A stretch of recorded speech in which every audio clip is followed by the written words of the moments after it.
Hello, and welcome back to the program. And on today's episode of Snake Oil Salesman Sells, I'll be selling you something you're already quite familiar with, but cannot seem to fully achieve. I, of course, am talking about the contents of this little needle right here. Now I know that none of you have the time, or the money, to be thinking about an abstraction as abstract as happiness. In fact, even if we did, there's no real point in defining happiness. You know what it is. You're imagining it right now, aren't you, you little happiness slut? As many of you are aware, happiness is not easily purchasable. Sure, you can go down to the store and pick up a box, drink, image, or taste of happiness. But how does the proverb go? Something like, happiness doesn't grow on trees? Well, luckily, it in fact does. And you can purchase a tree of happiness right here on my Patreon for the extremely affordable price of $899.95 USD, shipping not included.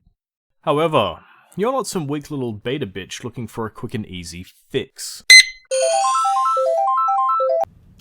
I know, I'm gonna stop. One more. Hey mate, welcome to Macca's. What can I get for you? To your problems. Are you? No. You came here because you're looking to make a well thought out and economically competitive purchase from a practitioner who understands all your happiness related needs. Historically, in medieval times, happiness could be found in very few things. Generally, happiness could be found in one's occupation, one's family, one's people, festivals, religion, harvests, children, the afterlife, in executing the local tax collector, war, etc. And that's all well and good, but what about modern forms of happiness? And to aid you in your journey, I'll be giving you some metaphors or similes or proverbs or whatever they are as accurate descriptions of happiness.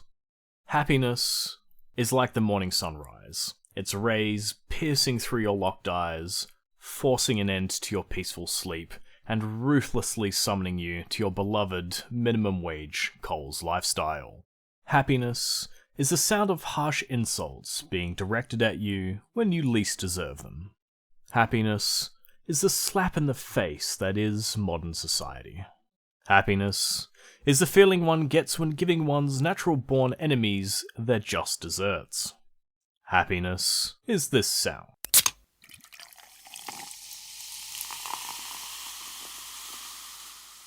Happiness is the feeling you get when your significant other gets down on their knees, pops the question, and offers you that special rock. Happiness is watching your favorite sports team crush their underdog rival. Come on, Israel.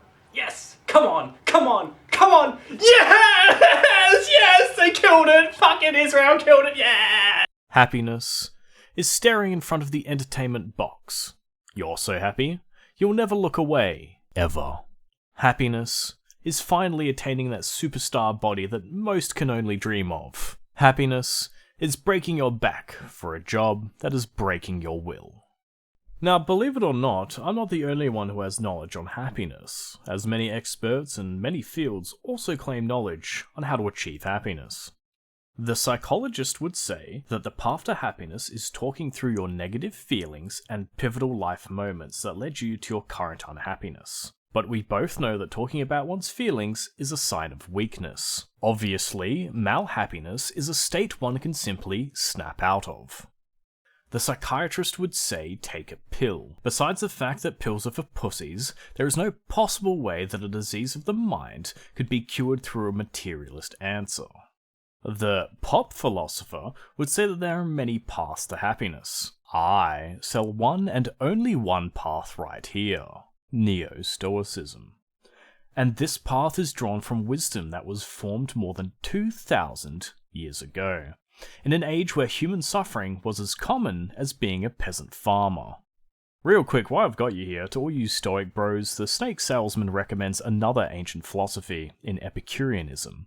You should check out Emily Austin's Living for Pleasure and An Epicurean Guide to Life. The utilitarianist would claim that the goal of life is the pursuit of happiness, to maximize overall happiness at the expense of suffering. We seek pleasure and the avoidance of pain, they say. Said another way, we are to promote pleasure and to reduce pain. So, through consequentialist action, the pursuit of happiness is only possible through the annihilation of suffering. As, once no one being feels anything remotely resembling suffering, then we can say we have achieved happiness. Now, this can be achieved in a myriad number of ways, but, to keep things simple, the logic of ending suffering generally entails the genociding of all forms of life, because once there is no living things to suffer, suffering is therefore no more, and true happiness is achieved. By now you've been made aware of both past and present happiness. But what about post-happiness? Happiness beyond the present? Now what would that happiness consist of? This form of post-happiness would not be dependent on any current or past forms of happiness. It would not be found in your local community, nor in vice or religion, nor art or artifacts. No. This form of happiness is one unbound and unreliant on material or ideology. That must mean that to achieve said post-happiness, instead of looking outwardly, one must necessarily look inwardly, to the deep recesses of yourself, and ask yourself these questions. Tell me, why is your happiness dependent upon anything besides yourself? Is happiness something that can be searched for and captured? Is happiness a perpetual state? Or is it merely the result of the ecology of chemicals cycling around your body? Food for thought.